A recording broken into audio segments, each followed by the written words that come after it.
Clémentine Autain. Bonjour Caroline. Je le disais, le Premier ministre a annoncé notamment l'interdiction de manifester dans les quartiers les plus touchés par les samedis de violence à Paris, Bordeaux, Toulouse.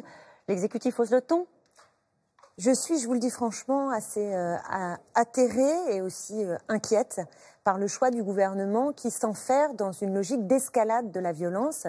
Ce n'est pas nouveau. Depuis quasiment le début des mobilisations des Gilets jaunes, le gouvernement a fait le choix de l'affrontement.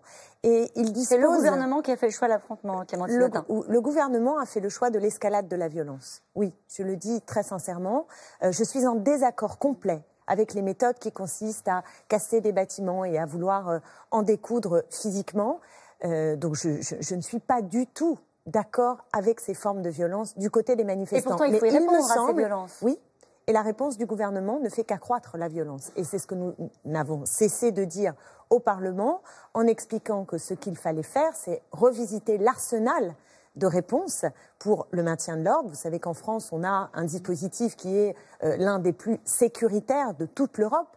Ailleurs, dans les autres pays, on n'utilise pas des balles LBD, on n'utilise pas ces fameuses grenades qui sont des grenades dangereuses. Et nous avons aujourd'hui en France plus de 1000 à 2000 blessés, entre 1000 et 2000 blessés, 82 personnes qui sont estropiées, qui ont perdu un œil. Et je crois qu'aujourd'hui, la réponse du gouvernement passe à côté de la question qui est posée. Typiquement, qu'est-ce qu'il faudrait faire par exemple, quand vous voyez les images du Fouquet en flammes, qu'est-ce que vous vous dites? Alors, ce que je me dis... Déjà, ça vous choque?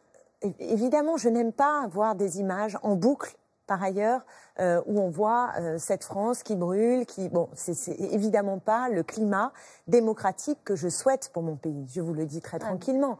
Pour autant, il me semble que le gouvernement devrait muscler la formation des policiers, en finir avec des armes qui sont des armes dangereuses, faire en sorte que les journalistes soient protégés. Nous avons proposé au gouvernement des amendements très nombreux dans le cadre de la loi qui s'appelait anti-casseurs et qui a monté encore un cran dans cet arsenal sécuritaire. Vous voyez le résultat. Cette loi a été votée, on a durci le ton. Elle n'a pas été appliquée encore. On a durci le ton et voilà, qu'est-ce qui se passe? Ça continue. Donc je pense que le gouvernement se fourvoie, il se fourvoie aussi parce qu'il ne répond pas aux problèmes qui sont posés. On va y venir sur les problèmes. Le Premier ministre, il dit ce ne sont pas des manifestants, mais ce sont des émeutiers et il faut les traiter comme tels. Pour vous, ce sont encore des manifestants, ce qu'on a vu sur les Champs-Élysées samedi? Le problème, c'est que vous avez un tout petit noyau qui, en effet, a décidé de venir dans des manifestations pour casser, s'en prendre à la police physiquement.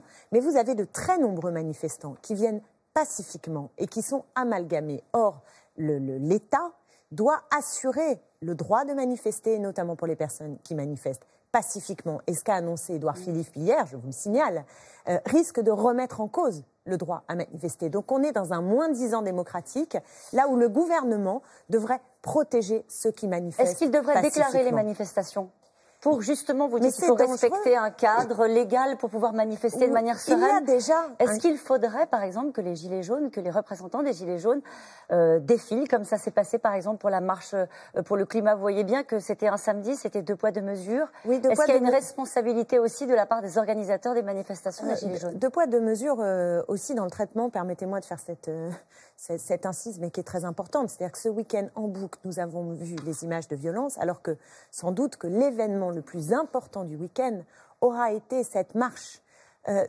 du siècle, cette marche pour le climat, avec une jeunesse mobilisée comme jamais et des revendications qui portent, Caroline Roux, sur le sens de notre société. Aujourd'hui, le gouvernement d'Emmanuel Macron et Édouard Philippe, cette politique-là, elle est en perte totale de sens, elle est vide de sens. Or, ce qui est posé, c'est la qualité de la vie, c'est la possibilité à vivre dans la dignité, c'est la question de la justice sociale, de l'égalité entre les territoires et entre les citoyennes et citoyens. Où voyez-vous la réponse du gouvernement à ces questions?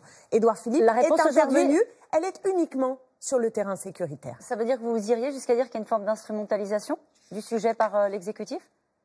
Il y a une façon de répondre qui n'est pas appropriée à la colère qui s'exprime. Je vais vous dire franchement, non mais je veux dire, on ne couvre pas le bruit du tambour en jouant du pipeau.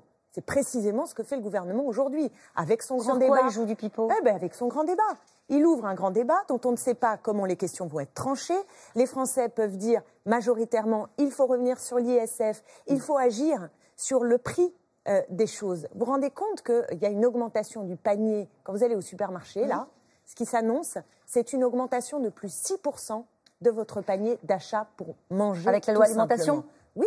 Un mot sur le préfet de police de Paris, on boucle la boucle si vous le voulez bien, sur la riposte du gouvernement aux violences de samedi. Le préfet de police de Paris a été sanctionné, alors même que des dysfonctionnements, un échec avait été reconnu par Laurent Nunez. Il faut aller au-delà ? C'est une sanction. Écoutez, celui qui devrait être sanctionné, c'est quand même celui et ceux qui sont aujourd'hui au pouvoir et qui sont les premiers responsables de la situation. À Christophe Castaner ? Oui, à Christophe Castaner et à ce gouvernement qui n'arrive pas à calmer la situation en profondeur dans le pays. Ce sont les premiers responsables. J'ai le sentiment que le président de la République, de toute façon, avait envie, depuis l'affaire Benalla, au moins de se débarrasser du préfet de police de Paris. Et il a choisi un préfet qui vient d'une région où je n'ai pas l'impression que le maintien de l'ordre et que le respect de l'état de droit ait été exemplaire, voyez-vous. L'appel à la grève ce mardi, donc à l'appel des syndicats, soutenu par une partie des Gilets jaunes. Est-ce que c'est une manifestation en prévention par rapport à la réforme des retraites? Quand vous entendez Agnès Buzyn qui évoque qu'à titre personnel, elle est favorable au rallongement, au fond, la durée de travail, au report de l'âge légal de départ à la retraite, vous dites, voilà, c'est une mobilisation en vue de la réforme des retraites? D'abord, c'est une mobilisation donc des fonctionnaires, intersyndicales, et moi, je partage totalement leur colère. Vous savez qu'il y a un gel de leur salaire, le gel du point d'indice, et qui dure depuis 10 ans.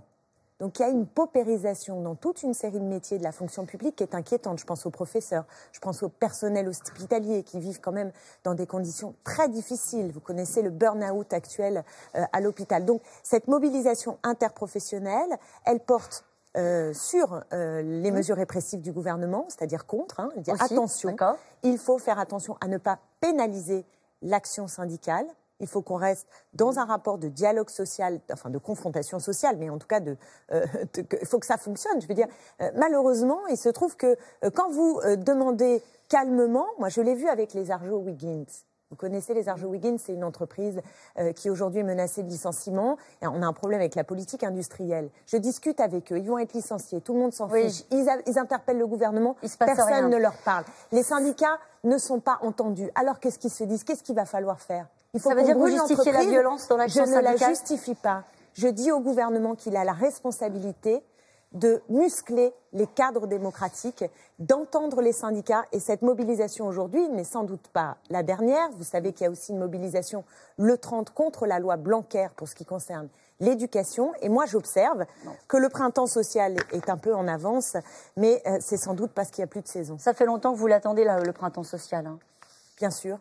J'espère que cette colère va monter et se transformer surtout en espoir. Parce que vous savez, le plus important dans le moment, c'est qu'une espérance arrive à se dessiner et que cette contestation sociale, elle se trouve en correspondance dans les propositions politiques de notre pays. On voit beaucoup de brouillage. C'est pourquoi nous avons, dans notre famille politique, encore du pain sur la planche pour être à la hauteur de ce qui s'exprime dans le pays. Merci beaucoup Clémentine Autain. C'est à vous Laurent.